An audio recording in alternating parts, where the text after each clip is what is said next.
நம்ம இன்றைக்கி எல்லாருமே என்ன பண்ணுறோம், நம்மளுடைய தற்சார்பு வேலைகளை நம்ம நிறைய இடத்துல விட்டு கொடுத்துட்டு நம்ம ஏதோ முக்கியமாக ஒரே விஷயத்தை நோக்கி பயணிக்கிறோம்.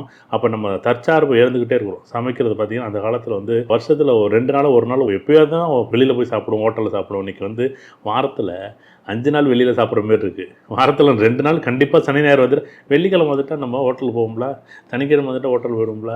15 வருஷத்துக்கு முன்னாடி சிங்கப்பூர் போயிருந்தப்ப என்னப்பா இங்கே சமைக்க மாட்டாங்களப்பா, எல்லார் வீட்டில் கிச்சன் இருக்குமான்னு கேட்டேன். எல்லார் வீட்டும் சூப்பராக இருக்குது கிச்சன், ஆனால் சமைச்சு சாப்பிட மாட்டாங்க, எல்லோரும் ஹோட்டலில் சாப்பிடுவாங்க.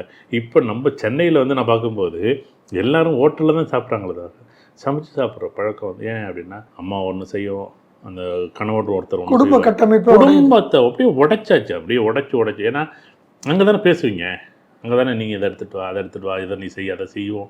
நம்ம 4 பேர் நின்று அந்த விஷயத்தை ஒரு சமைக்கும் போது நீ சமைச்சு வச்சாலே சாப்பிட்றதுக்கு இல்லை. ஏன் இதெல்லாம் எதுக்காக பேசுகிறேன் அப்படின்னா, இந்த காதல்ங்கிறது முதல் விஷயம் வந்து ஏதோ வந்து நேரடியாக காதல் வந்து குதிக்கிறது இல்லை. நீங்கள் பேசாமல் இருக்கிறது, அது நீங்களாக இருந்தாலும் சரி, அது நானாக இருந்தாலும் சரி, எல்லா அப்பா அம்மாவும் இதுதான். இது மட்டுமே காரணம்னு சொல்ல முடியாது. இது ஏன் அப்படின்னா, நம்ம எவ்வளோ தான் போய் பேசினாலும், அப்பா அம்மாவும் பேசினாலும், பிள்ளைங்களுக்கு அந்த சுதந்திரம் எங்கே இருக்குன்னா, அதோடைய நண்பர்கள் அப்படிங்கிற ஒரு இடத்துல வந்து ஒரு பெரிய கட்டமைப்பு சுதந்திரம் ரொம்ப இருக்குது. எல்லாத்த பற்றி பேசலாம், எல்லா உணர்வுகளையும் பேசலாம், எல்லா உணர்ச்சிகளை பற்றி பேசலாம், சந்தோஷமாக பகிர்ந்துக்கிறது. அப்பா சொன்னால் சங்கடம் அடைச்சிக்கிறோம், அம்மா சொன்னால் சங்கடம் அடைச்சிக்கோங்களோ, சங்கடமாக நீங்கள் நினச்சிக்க மாட்டீங்க, நாங்கள் நினச்சிக்க மாட்டோம். ஆனால் சொல்ல மாட்டாங்க, சொல்ல முடியாது அப்படிங்கிற ஒரு இடத்துல நம்ம நிற்கிறோம். ஏன்னா இந்த வயதோட ஓட்டம் இருக்குங்க. இப்போ நம்ம 2 பேருக்கும் ஒரு 50 வயசு, ஒரு 50 வயசு ஒரு 17 வயசு பையன் பேசினா எப்படி இருக்கும்?